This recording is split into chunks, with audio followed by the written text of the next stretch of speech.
booktube, it's Missy, and today I'm here to share with you guys my pretty late May tentative TBR. I absolutely hate when a month starts on a weekend because I don't feel like I, get with the program until midweek when it comes time, because on the weekends I like to relax, hang out with my kids. My husband and I do like errands on the weekends, and so I don't normally read on the weekends. That's usually something that I do throughout the week, and so this TBR is quite late. Also, for the month of May, there is mostly rollovers from April, and I'll explain what happened in April at the end of the video if you're interested in my life. Otherwise, let's get in with the TBR. Now, the first week of the month, every month, is the Buzz Wordathon, which is hosted by Lala or Kayla at Books and Lala. I will leave her channel link down below, along with the Goodreads group if you wish to participate in her read-along. Now, the Readathons have themes every single month, and the theme goes for the entire first week of the month or just the entire month. It's up to you on how you want to dish out your readathon. So this month's theme is house or home. It has to be a part of the title, and you can read a bunch of books this week on house and home, or you can pick one book. I can't wait to move. Or you can pick one book that has home or house in the title and just read that throughout the month. So for this month's pick, it's going to be The Institute by Stephen King. Now you might be thinking, Missy, that is not house or home. You don't have that in the title. Well, you're right. I am currently doing my Stephen King read-along with or coinciding with the Buzz Wordathon, and so sometimes the titles don't work like perfectly with the theme itself. I'm stretching it. So for this story, it takes place in an institute where these children are living, and so because it's their new home, it works. Right. This is the book. I have the book here for you. I purchased it on Book Depository, so it's going to take a while to get here because of, the whole overseas plus COVID, yada yada. So who knows when I'll get this book, but I would like to have it finished by the end of the month. It is around 500 pages, which isn't too bad for a Stephen King story, but at the same time, who knows if it's going to catch my attention immediately. We will see. This book is supposed to be, and it's been blurbed to be, just like it. Meaning, this is about children facing evil, and it's supposed to be on par. So it's supposed to be as scary and as riveting as it, because the children have to overcome an evil. Now, all of these children that are being talked about in this book has a superpower or have a superpower, and I'm hoping this ties into the Dark Tower series, because if you haven't read the Dark Tower series from Stephen King yet, it is his magnum opus. It spans his entire length of written works. It's a world that he has built, and the characters from those stories pop in and out of the Dark Tower series, and it's a lot of fun to go, hey, I read that book. I know exactly who that person is, and hey, I know where he's talking about. I read that before as well. So it's a lot of fun. I'm hoping the Institute ties in with the Dark Tower somehow, because in the Dark Tower series, there is a bunch of children that are kidnapped for the purposes of using their superpowers. And in this book, our main character, I think his name is Luke Ellis, his parents are murdered, and then he is kidnapped for the Institute. And so we will find out what happens in this story. I'm definitely looking forward to it. So that takes place, or excuse me, that takes care of my Stephen King read-along for the month and Kayla's Buzzwordathon readathon. So all of those links will be down below. The second readathon that takes place every single month is the A Yearathon, and that takes place every second week of the month. That link will also be down below. It is a Goodreads group, and this month's theme is read books by one author. I interpreted that as meaning a book written by one author, so it's not a dual author, but it also could be read a whole bunch of books in the same week from the same author, and I think both will work. For this particular category, I do not have a book picked out because I have so many rollover books that can just be shoved into that space. I'll just wait and say this is what I claimed for next week later on when I do my wrap up. So that's open-ended. I'll just grab any book and shove it into that category. Now, the third readathon that I participate in every single month is the Spine Breakers If You Got It, Read It readathon. I am currently focusing on a single stack that's on my floor, which you could consider a shelf, and the girls have put a whole challenge list. I will leave their announcement video down below that has all of the challenge questions in it. So you can either go through the challenges or you can do the bonus, which is what I'm doing, which is read all the books on one shelf or all the books in that stack. I am currently still stuck on Monster, She Wrote. So it's already May. I probably won't get through this entire stack of books, especially since I've only read one, and it's now the 5th month of the year. But I would like to finish this up and get this done and read, but I'm very slow at reading right now, and so oops, and we'll see. All right, so those are the 3 readathons that take place every single month that I participate in. On to my yearly goals, which is to read 2 to 3 publishing books or 2 published books and an author book that have been sent to me for review.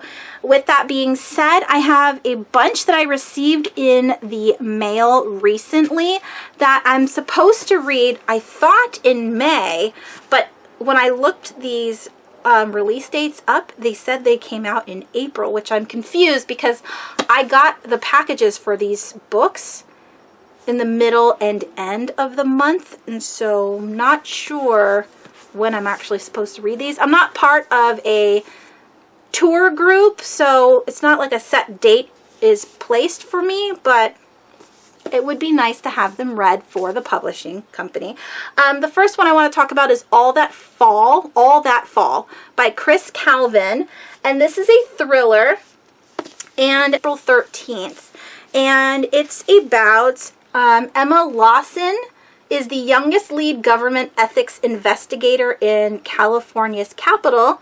She takes a day off to help her best friend Kate prepare for the opening of her new business, which is a preschool, and the most high-profile enrollee, which is the governor's granddaughter, she goes missing. And they have to figure out within the first 48 hours what happened to her. So that's what this book is about. Again, it came out on April 13th, so it's late, but I would like to give you guys a review for it.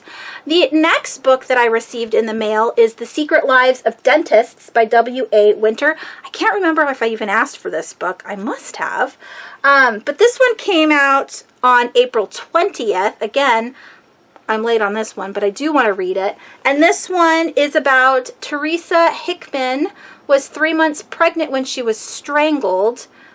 Was the unborn child's father also the killer? This kind of reminds me of the Scott Peterson murder. So I am looking forward to that one. And then the last one that I received in the mail that should be read this month is American Berjerra, which is by J. Allen Cross. This is a mixture of Mexican-American folklore and this is a modern American folk magic nonfiction, but I think it goes through American Mexican folklore and also American folklore. I think there's a merge between them both. If I'm wrong, of course, I will find out after I'm done reading this one. This came out on May 1st. Again, I got this like the last week of the month, and so I'm a little bit late again on this one, but I am going to try to finish it. As for my author book, I'm still working on Nightmare by Chad Nicholas. So, sorry, Chad. I'm literally still working on it. I will have it read, I promise, by the end of this year. Hopefully by the end of summer. I keep picking up all these books and I don't have enough time in the day to read. But yes, I do want to get to that. So that covers those books. And the last one that I want to talk about is my buddy read that I do with Ashley every single month. And this month's buddy read is Pulphead, Essays by John Jeremiah Sullivan. So this buddy read theme was short stories. We started off in March with His Hideous Heart, which is 13 retellings of Edgar Allan Poe tales. So that was our YA pick. And then in April we read, what is it called? We Should Have Left Well Enough Alone by Ronald Malfi, and that was our adult short story collection. And then for our nonfiction short story collection or essays, we've chosen this one. I am definitely having fun reading this. It's very sporadic. It's not like the continuity, that's the word I'm looking for, isn't intact. It's just, you know, thoughts that happened randomly. We're not going through like a timeline. It's very sporadic, but I am enjoying his writing. And yeah, I don't even know who this person is. I love reading about people, even if I don't know who they are. So those are all of the books I absolutely have to get to this month, which is 1, 2, 3, 4, 5, 6 books that I absolutely have to get to this month. And then these are all of my rollovers from the rest of the months from this year. So I'm still working on Glimpse by Kendra Layton. This is about ghosts. That's on my graveyard shelf. I still need to finish it. I am also currently reading Howls from Hell, a horror anthology. The foreword was written by Grady Hendrix. I am in, I think, the 4th short story. I am absolutely loving this book, and I'm very excited and also saddened because these authors really need to be represented. Like, they're such good stories. I really, really enjoy them, and I have to look up more on these authors. I don't think they're well known, and I'm very happy that they have this collaboration and they're all in this book because it's allowing me to learn more authors and to share more authors with you. And the ones that I have read so far, I cannot wait to pick up a longer version of their story. So I'm definitely having fun reading this one.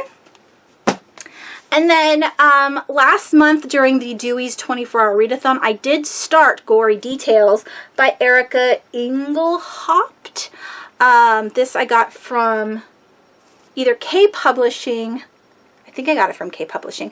But I did start this during the 24-hour readathon, and it got to the point where it was just like taking too long for me to read this, and so I dropped it to pick up other books. Otherwise, I wouldn't have finished anything during the 24-hour readathon.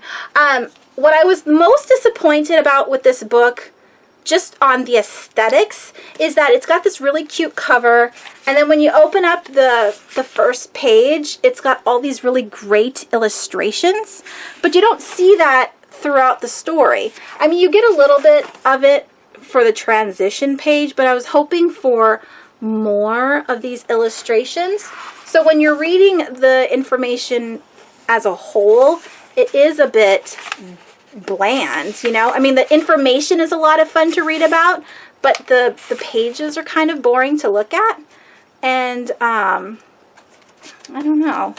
It's just me being nitpicky, but I am enjoying this. It's nonfiction, and I need to finish it. And then I also am still currently working on Killers, the Most Barbaric Murderers of Our Time by Nigel Cawthorne. This is, again, nonfiction. It's a collection of serial killers and all of the information that goes along with it. So it just tells you the name, and then it kind of gives you a quick little rundown of who they are and what they did.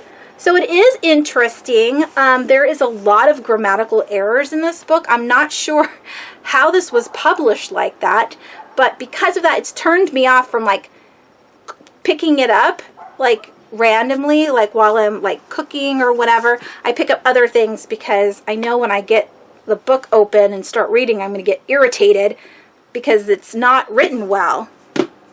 But I do like learning about serial killers, so I do want to finish that. And then the last two books that I'm going to share with you guys are two rollovers from last month, and those are both from Quark Books, and they are both about the same thing, which is the 80s satanic explosion. Geraldo Rivera used to be a reporter. I don't think he reports anymore, but he was like a sensationalist. So he would bring things onto the TV and make us all aware of it and make us worried or whatever.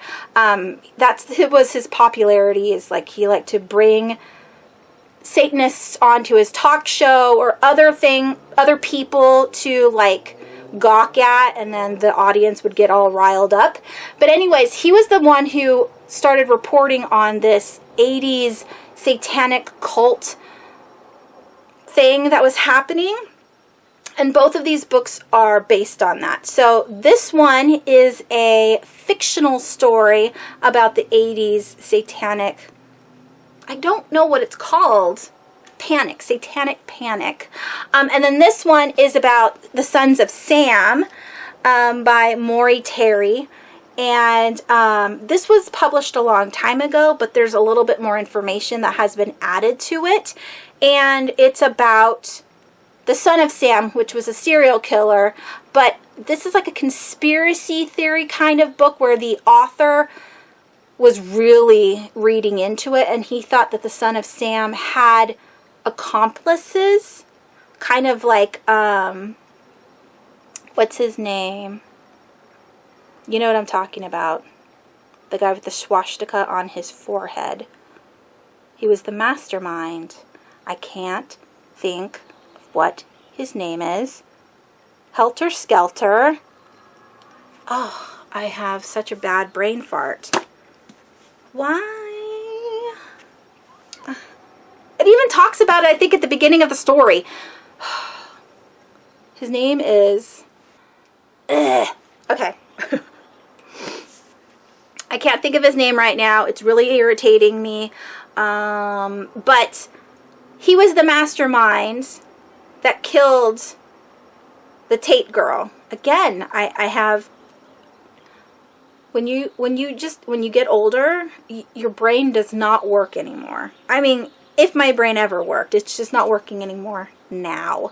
And I can't think of the guy, and I can't think of the people, and I can't think of the girl who he murdered. But he was the mastermind. He didn't actually do any of the killing. The son of Sam, I believe, actually killed people, and then they feel like he had accomplices. At least that's what this author believes. Wow, that took ages. I might take some of that out. So I'm definitely looking forward to finishing up both of these books. Thank you again, Quark, for sending them to me. And that's my TBR for the month of May. Very tentative. I really want to get through all of them if I can. And if you are interested in a life update, then keep watching. Otherwise, thank you so much for coming and hanging out with me for a little bit and learning what I'm going to be reading this month. And if you're ready for the life update, here we go. So it is May. We have one more month of school left. School gets out June 9th, and then I get my summer off because if you guys don't know, I am an instructional aide, so I work with mild to moderate kids. And although I absolutely love my job, working online with kids who have a hard time reading or remembering, or just they need lots of prompting, it's not conducive to an internet environment. They need hand-on-hand training and learning how to work with, you know, school supplies. So the computer, although is great because they're going to be using it throughout their entire lives, it's very hard to maneuver them to certain areas, say a program that I want them to open, without them constantly closing it or not being able to find it. And you know, you can't change or fix their internet problems, you know what I mean? If they have really slow internet access, or their, you know, their neighborhood that they live in, the internet is very spotty, I can't help them with that. And trying to teach them is very frustrating because they have to constantly log in and out of the Google Meet. And I feel like we don't get a lot of work done. This entire year has been a waste. And so especially for our school district, because we just barely opened full time yesterday. Tuesday. Today's Thursday. Tuesday we opened full time for all grades. And we only have a month left of school. So it's been frustrating and hard on parents and teachers and kids. And so what a waste of a year. Also, we are currently still looking for a house. We've put in about 15 or 16 offers on 15 or 16 houses since January. And nobody has said yes to us. Our offer has been very adequate, but it is a seller's market right now and not a buyer's market. And so it's been frustrating because they're all very, like, you know, money hungry, and they want to sell their property for as much as they can. And granted, if I was in the same boat, I would probably want to do the same thing. However, being a first-time home buyer, it's very difficult when a lot of people are using cash to purchase these homes. It's not giving, you know, new homeowners an ability to purchase. And so according to friends and even like my my realtor, who is also my friend, he's trying to be very encouraging, but the market's just not great right now, so it might take a really long time to find a house. So at the same time, it's very frustrating for us because we're constantly going out on the weekends to look at homes and then researching homes, and that's taking up a lot of our weekends, so I haven't been reading or filming because of that. And then on top of all of that, my husband and I both got a second job. Like, so now we have two jobs because we just don't make enough money here in California to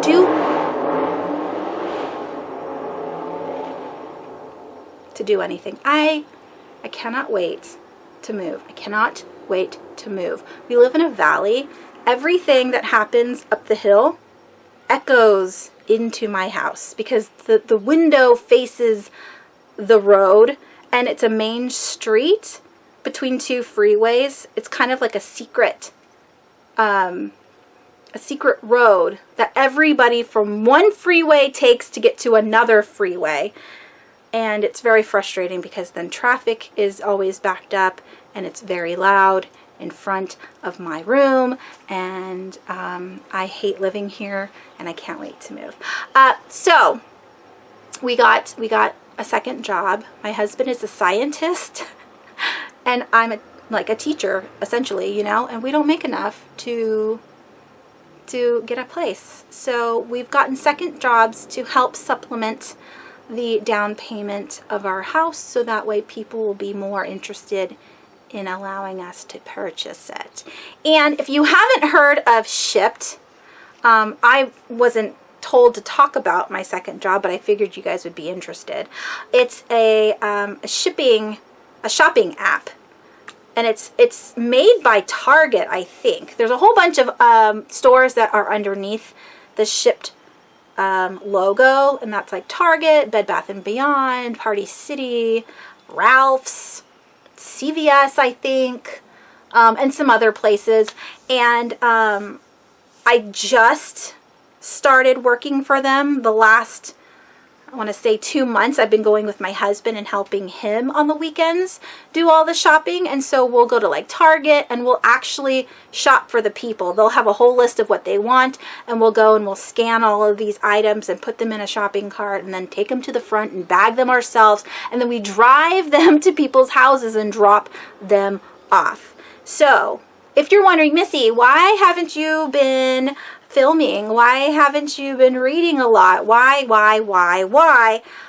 House hunting, job's hard, second job. I'm just swamped, and I feel, as an individual, I feel overwhelmed and anxious because I know that you guys want content that I can't provide, even though I really, really want to. It's like, it's so frustrating because I'm tired and I want to film and I don't want to be grouchy on camera and I want to be bubbly and happy for you guys. And sometimes I'm just like so overwhelmed and I can't do it. And this is already the third time I've filmed this video because I didn't like the way I sounded or looked in the other ones. So with that being said, if you're still with me and you haven't left me, I appreciate you. Thank you so much for sticking by me this whole 7 years of me being on YouTube. I know I'm not as popular as the big ones, but I try my darndest to continue to make content for you guys. All right, that's it. That was my whys on why I'm not here all the time, what I'm going to read this month, and yeah, let me know down below what you guys are planning on reading in the month of May. If you guys have read any of the books that I have chosen to read, what did you think about them? Which one are you most interested in hearing about? And yeah, that is it. Oh, and if you know any other readathons that I am missing, let me know down in the comments below. And that's it. I will talk to you guys soon. Thank you so much for watching, and I'll see you guys later.